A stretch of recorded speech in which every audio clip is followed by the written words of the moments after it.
Welcome to Green Time. I'm host Don Fitz. This episode is about a darker shade of green. It has something to do with forest and the way that they can be destroyed. Before we get into our discussion, why don't we take a look at a darker shade of green, red alert.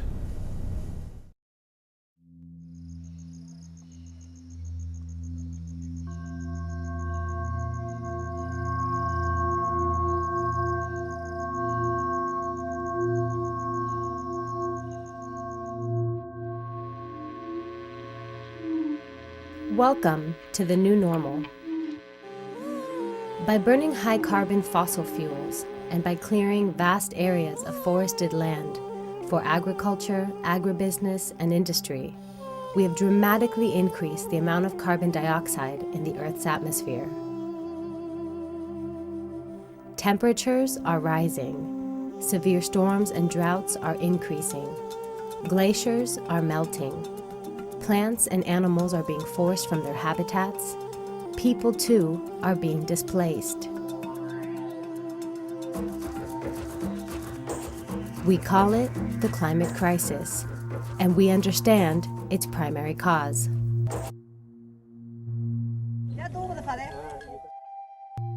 While the 99% of humanity that is most vulnerable strive to adapt, a core of global institutions is actively pursuing false solutions. Why do we call them false solutions? Because rather than getting at the fundamentals of a broken system that has devastated the global ecosystem, policies like carbon trading, offsets, and payment for environmental services focus on maintaining continued economic growth. One such policy is called REDD, for reducing emissions from deforestation and forest degradation. Tropical forests naturally capture and store carbon dioxide, but due to industrial development, agriculture, and other demands, an area of forest larger than the nation of England is destroyed every year. Forests are worth more to industry when they are felled for timber, for plantations, for all the demands of industrial civilization. But what if forests were given more economic value if they were left intact?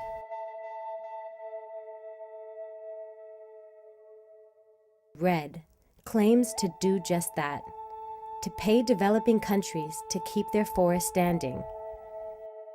The United Nations and other global agencies are aggressively pursuing REDD as a climate solution.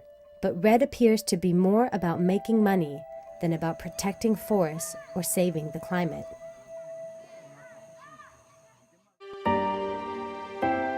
We should have the developed world allocate significant funds in this direction because it is to the benefit of their future economies as well as to the benefit of the local communities and economies of the developing world.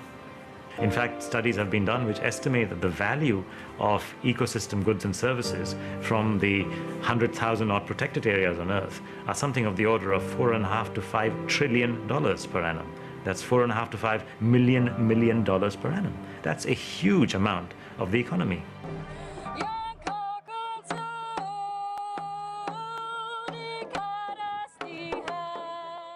REDS is a program that's supposed to create this gigantic market for carbon sequestration in trees. Well, who owns the trees? What are they buying when they buy the carbon in the trees? Are they going to restrict indigenous lifeways? Are they going to restrict subsistence? And it turns out that yes, that's part of the plan.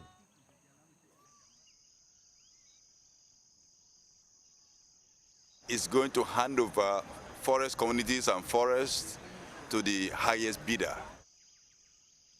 It means the forest people can no longer utilize the forest the way they know best to.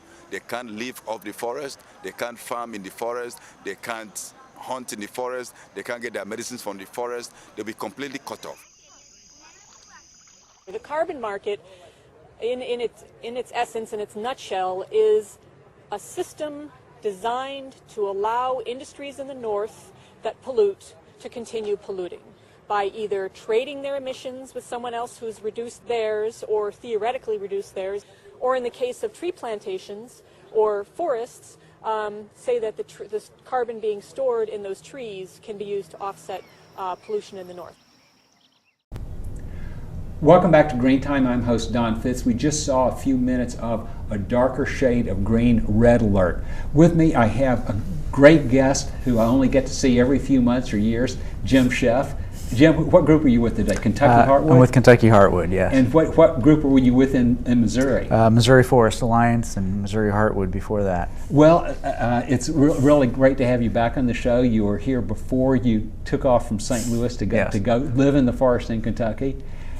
Tell me, what we saw about in terms of red alert and about the forest is about climate change. Yes. Now, as climate change, does that just mean global warming, that things are getting hotter? What does climate change mean?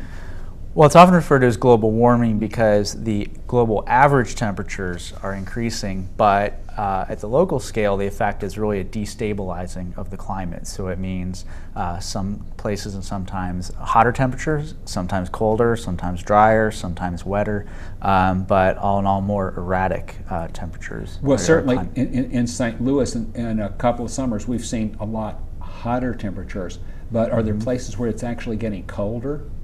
I'm not aware at this time of any place specifically getting colder, but we've seen in some places around the world, we've seen record cold temperatures, we've seen record snows, we've also seen record rains and record droughts.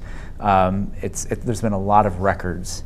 And of course, one of the most disturbing factors is that there can be more extreme weather conditions like hurricanes, like storms, like what else can? Oh, there was a Dorado storm in the summer of 2012 that knocked out huge amounts of forest, power lines, caused havoc across many states. Okay. Yeah.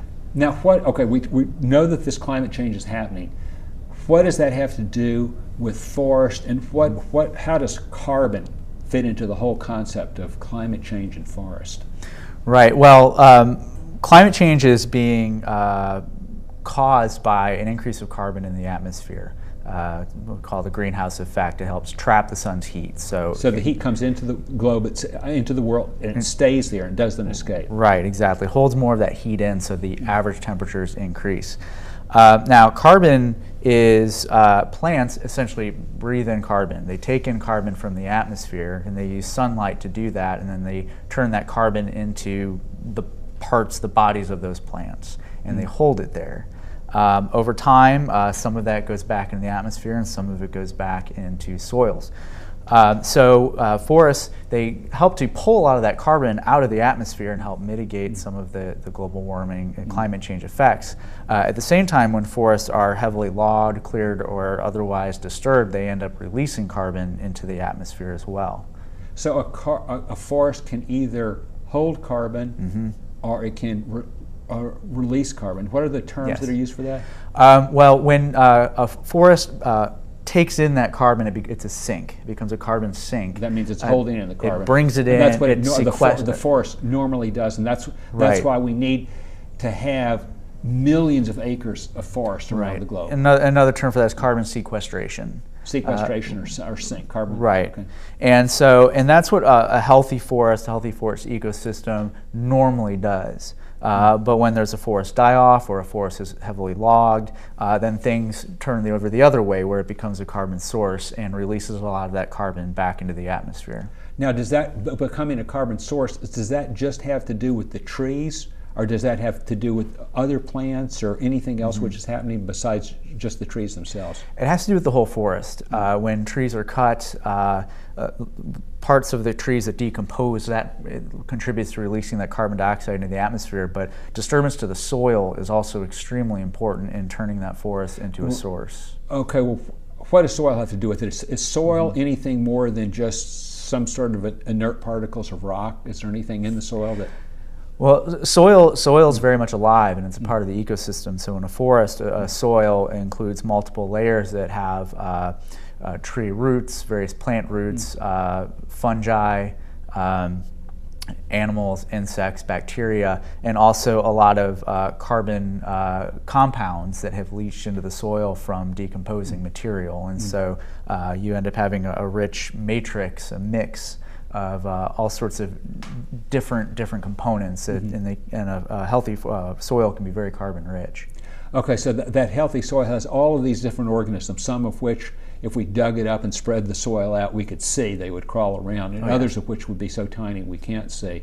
And what happens when that soil dries out? What does the soil drying out have to do with the carbon, with the soil turning into a carbon source? Well, what happens is when in a forest, when you're under all those trees, the soil is shaded. When those trees are removed, the sun hits that soil, and what that does is it increases the rate of decomposition.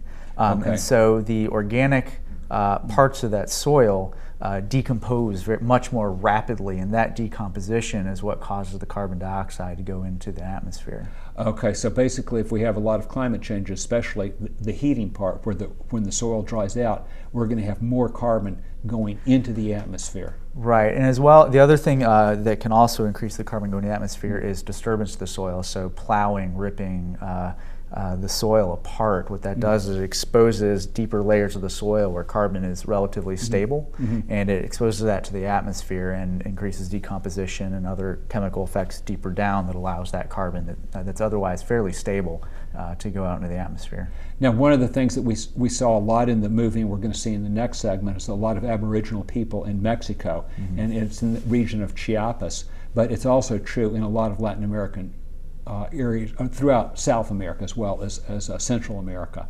that a lot of indigenous people will use the soil, but in most of these areas they usually don't, even if they cut wood for themselves, they don't dry out the forest. Right. And so the indigenous use of the land, when they say, well, the land already has people there, it's very, very different than a Western company coming in and using that land. Right. Often traditional cultures, traditional forest-based cultures, have often had a land ethic that has a long-term view of the forest and conserving that forest. And so while the forest and its products might be used, they're used in a way that in many cases can be genuinely called sustainable. And that's very different from an intensive commodity extraction approach where it's about dollars and getting the maximum dollars possible out of that forest, which usually means just removing as many of the trees as possible. Okay, well, hold that thought, and we'll get back to talking about indigenous peoples in just a minute. Let's take another look at a segment of a darker shade of green. REDD policies are moving forward quickly. At the United Nations Climate Summit in Cancun, Mexico in 2010, REDD had come to dominate the negotiations. The multilateral development banks and the world's major financial institutions are already investing millions to pave the way for REDD. It's absolutely clear that REDD Plus enjoys very broad support all around the world. And it's pretty easy to see why. It offers some very significant opportunities to achieve multiple goals. The REDD Plus is one of the best chances we have, maybe one of the last chances we have to really save our rich biological diversity. So we really need this Cancun COP meeting to adopt a decision on REDD Plus. And I think if there's any lesson coming out of Copenhagen, we don't have time to wait. And if there's any issue that's ripe for moving forward, it's REDD Plus. While corporate elites push REDD inside the Cancun Climate Summit, thousands of people excluded from the official venue marched in the streets outside. We're here today marching with thousands of people in the streets of Cancun, answering the call out from La Via Campesina, the biggest social movement on the planet. We're here today to call out nation states of the world and their failure to act in the global climate crisis. And in particular, we're here to call out the World Bank and their co-optation of the United Nations Climate Change Convention, through the World Bank REDS program. We're here with a direct message to World Bank to say that as indigenous peoples, we do not want our forests to be traded in the International Forest Carbon Facility. We don't want forest removals from our homelands. We know how to take care of our lands. We don't need the World Bank getting involved in that. So we're here to say to the United Nations, to the world, and to the thousands of people that are taking actions all across the planet on today's La Via Campesina call out, that as indigenous peoples, we want rights and we don't want REDS. Amidst the urgency of the climate crisis, the United Nations, the World Bank, and other global bodies are overriding popular sentiment to push through REDD as part of what they call the new green economy. In the wake of the global economic crisis, greenhouse gas emissions reached record levels in 2010. More than 80% of these emissions come from burning fossil fuels, and only around 17% come from deforestation. So why is the discussion about forests? Porque los gobiernos y las empresas del norte necesitan por ley reducir el CO2. Entonces dicen, en lugar de reducir, voy a comprar la respiración, la capacidad que tienen los árboles de respirar. Se pone entonces como un negocio el pensar que yo no voy a reducir, tú tienes que ser mi sumidero. Entonces los países del sur se convierten en los responsables de absorber el CO2 que el norte está emitiendo. El pago por servicios ambientales es un programa terrible, creo que es un fraude para la opinión pública, es un fraude para la humanidad. Hay 6 tipos de gases de efecto invernadero, además de gases venenosos, y los árboles solo son capaces de transformar y capturar el dióxido de carbono, el CO2. Todos los demás gases no solo no los captura, sino los matan. It is time to end carbon offsetting and carbon speculations as solutions to climate change. We have to see trees for what they are and not pretend that they are nothing more than carbon stocks. Okay, we just saw another segment of A Darker Shade of Green. I'm Don Fitz, I'm host, and with me I have Jim Scheff, who's with Kentucky Heartwood. Do I have that right? Yes. Absolutely, and we were just talking about some of the issues of forest, what carbon sequestration is, carbon sinks mean, and you were talking some about Aboriginal people or indigenous people, Native American people who live in the forest, and how is it that they help protect the land? Well, I don't want to paint with too broad a brush here. In many cases, indigenous peoples have lived traditionally with their forest, their environment for centuries, if not millennia, in a very sustainable, ongoing fashion. And there's an ethic, as I was saying earlier, that has to do with relating to the land, relating to the forest, and wanting to see it persist as a productive entity.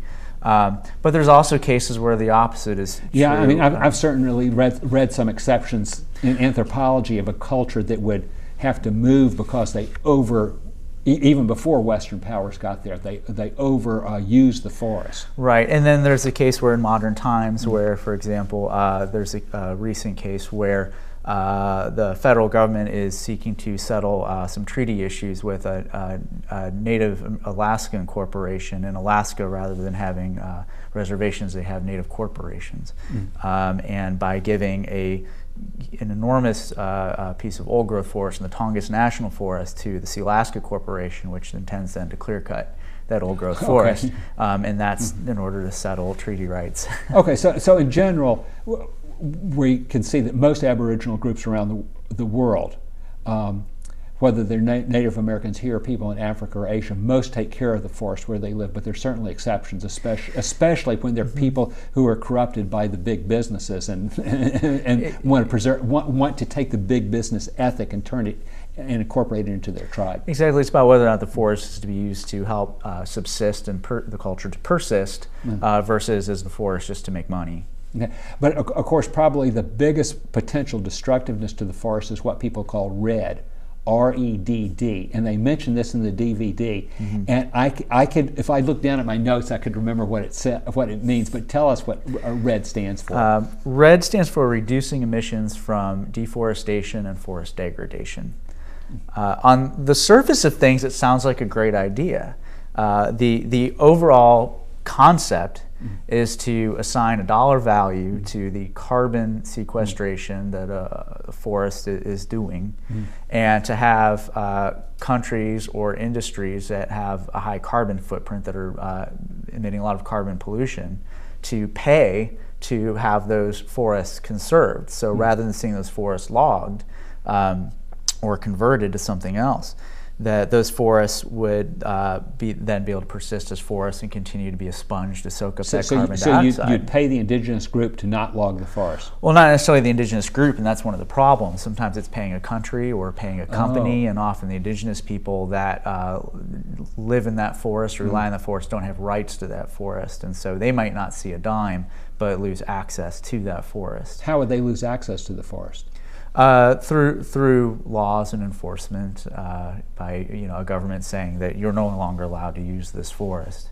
Okay, so the government might say, okay, as part of our REDD agreement, we have to preserve the forest. The people here are cutting down wood for their own use, which you said is almost always done in a sustainable way. Can be done. And then the government would turn around and say, okay, since you're cutting down trees for your own personal use, you have to leave, and this is no longer your land. Right.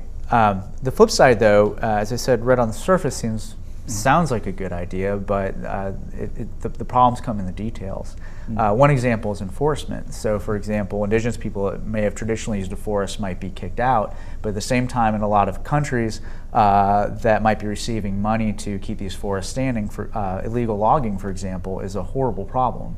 And if you have a country where enforcement is not up to what it should be, you could be having these agreements yet still be having forests cut because of lack of enforcement or lack of monitoring or all sorts of other problems. I almost wonder, well, not almost, I do wonder if this is part of the thinking behind the agreements. Do you figure that people could be writing these agreements knowing very well that they can't be enforced, and the lack of enforcement is part of what's designed the design of the REDD agreement? There's been a lot of criticism that certain financial interests and timber interests have gained a pretty significant seat in crafting the REDD agreements, and so that these industries and institutions are able to then develop the agreements, develop the laws, such that a lot of the business as usual can still continue, so that they can essentially make money on both ends. Right, and so this leads into a question which I find some of the most important part of it is the whole concept of green capitalism, or the green economy, or Green New Deal. All of these are based on growth, aren't they? Yes. And is that a problem for forest? It is. A lot of growth and growth capitalism is based on the extraction and the consumption of natural resources. Building structures uses timber. Making paper uses timber. Charcoal, which a lot of the developing world uses for cooking and heating, comes from cutting timber. And there's only so much. And if there is such thing as sustainable forestry, but forests can't sustain the pace of development that the current industrialized world is trying to impose upon it. And so if you're developing and you're expanding the economy, that means you're going to need more wood next year than you did this year, and you're going to need, and the only thing that could stand in the way would be an economic recession. Is that correct? The way we do things now, that's the case, where a lot of products are disposable, and a lot of money is made through the turnover of products. So things are extracted from the forest or extracted from the earth, they're turned into something, they're used, they're thrown away, and something else comes out, as opposed to having long-lived products. Jim, we only have about a minute left, so could you let us know, what do you think the most important thoughts that the viewer should go away with? Well, the thing is that the climate crisis is very real, and we need very real solutions. And the problem with REDD is that it's a real distraction. It's something that on one level looks like it could be good, and so it's sort of a feel-good solution. But when we look at the details, it's something that's being developed by interests that are still very much invested in cutting the forests and not respecting indigenous rights. And so right now we don't have time for false solutions. We need to protect our forests. Our forests are falling very rapidly, and the climate's changing. Jim Scheff, that what you're saying is that someone's trying to pull the wool over our eyes once again. I want to thank you very much for being on this episode of Green Time. I want to thank the viewer for tuning in, and please take a look at us next week.